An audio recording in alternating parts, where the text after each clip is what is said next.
KKK-RDC. Le KKK est une abréviation bien connue dans le monde. Le monde du racisme, de la haine et de la division. Le Ku Klux Klan est en RDC dans une mutation génétiquement bien codifiée. Le Ku Klux Klan est une société secrète des suprémacistes blancs américains, opposés il y a 150 ans, à l'abolition de l'esclavage. Ils pensent qu'ils sont une race supérieure à toutes les autres races, ce qui leur donne la licence de discriminer les Noirs, les immigrants en général, les catholiques et les juifs.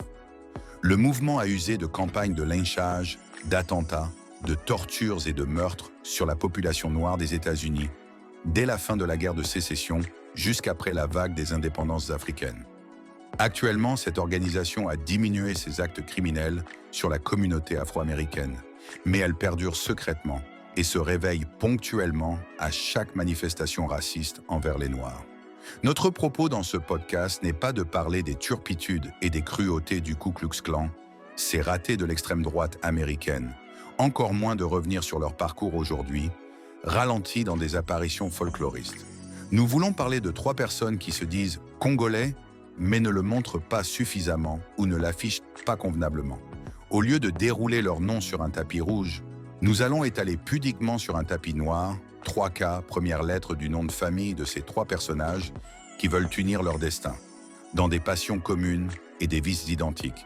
Par cachotterie et pour épicer le podcast, nous désignerons ces personnes par les lettres et chiffres entendus sous les codes de K1, K2 et K3. Nous sommes sûrs que vous devinerez qui se cache derrière ces labels laborieusement ébauchés, et nous nous excusons d'emblée de mettre votre goût de la charade à rude épreuve. K11 est égal au menu fretin, au larbin et au brodequin.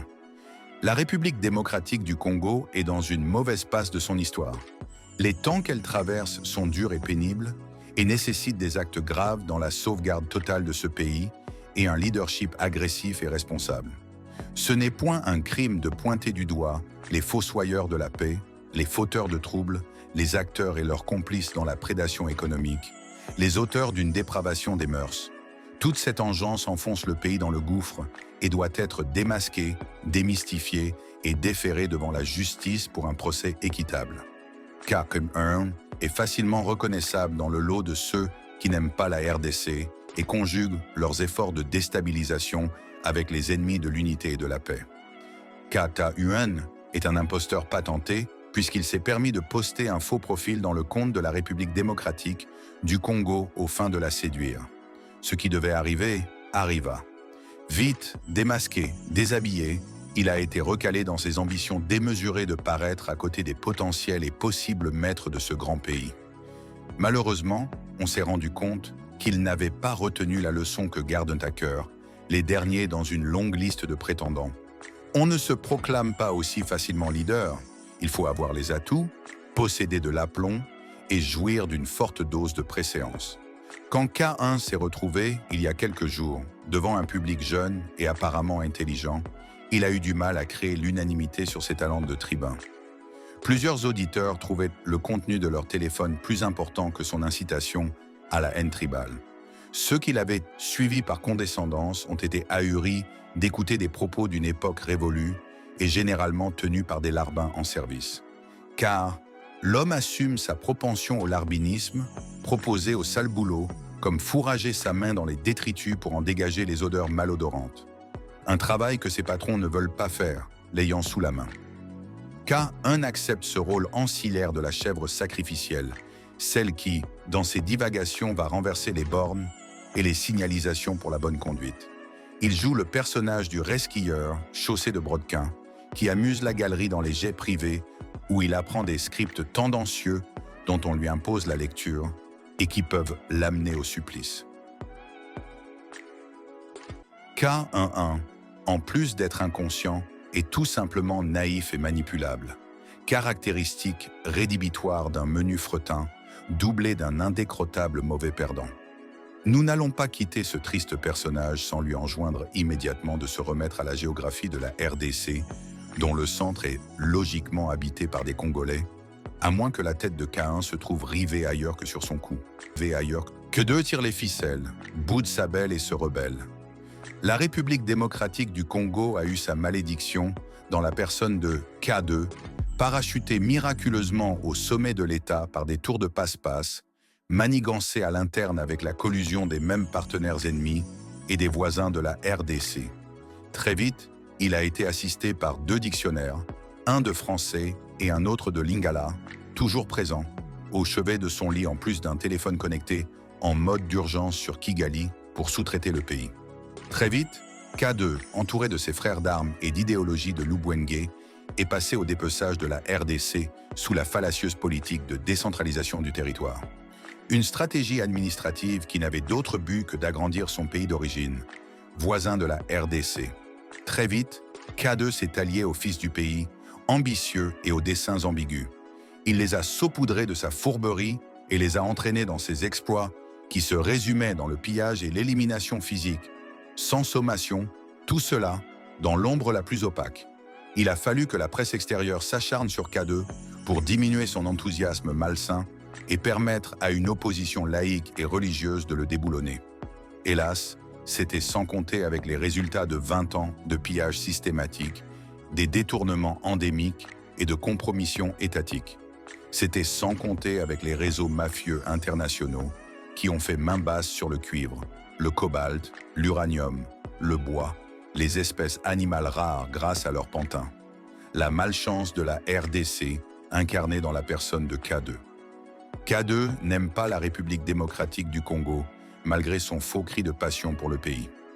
Les journalistes étrangers et les chaînes de presse internationales l'ont démontré en démontant ces sociétés d'écran, ces relations fumeuses et tueuses de la RDC.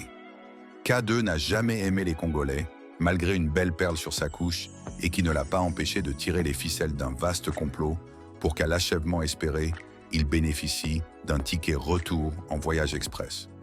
K2 a enrichi sa famille et a appauvri les Congolais, surtout ceux qu'il a aveuglés dans la fourberie de ses gris-gris et qui l'idolâtrent et le défendent encore, bec et ongles, comme un dieu païen.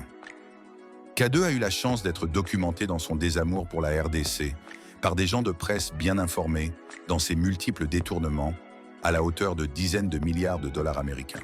Et ce n'est pas tout. Dans leur enquête sortie en décembre 2008, l'organisation américaine USAID et Al Jazeera, la chaîne de télévision arabe, le rendent responsable de la privation d'éducation de plus de 3,5 millions des jeunes du niveau primaire et 44% des adolescents chômeurs depuis son accession au pouvoir, c'est-à-dire les actuels Koulouna.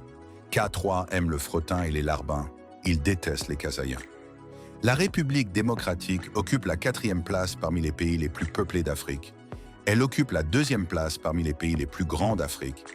Elle est parmi les 5 pays accumulant les immenses gisements des minerais stratégiques. Diriger un pays de cet acabit demande un minimum une transparence identitaire, une exigence d'amour pour toutes les 450 ethnies qui composent la RDC, un patriotisme proche du martyr. K3 démuni de ces critères radicaux a paradoxalement une ambition obsessionnelle de quitter les limites d'un stade de football pour évoluer dans la superficie d'un sous-continent nommé République démocratique du Congo. Manquant cruellement les qualités de stratège, il s'entoure de cadres et en fait simplement ses larbins. Son approbation tacite dans le rôle que jouent les agresseurs rwandais sur le territoire congolais l'a irrémédiablement mis hors jeu avant un second penalty au présidentiel. K3 est préoccupé par la province qu'il a vu naître dans le commerce de fretin.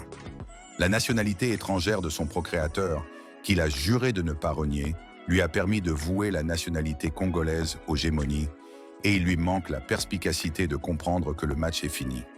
K3 est poursuivi par 2 fantômes, dont les noms commencent curieusement par la lettre K, et il ne s'en tirera pas à bon compte tant que la mémoire des Kasaïens gardera les belles analyses du journaliste comédien et les prouesses inégalées de l'industriel talentueux. La vigilance des Congolais ne va pas s'arrêter aux 3 cas qui renforcent leur félonie pour détruire une RDC qui n'a pas l'intention de basculer dans l'horreur. L'amour des Congolais et de leur pays ne permettra pas cette forfaiture et la contrecarrera dans des dénonciations cinglantes par des charades couplées des rébus en cascade. Au revoir et à la prochaine livraison.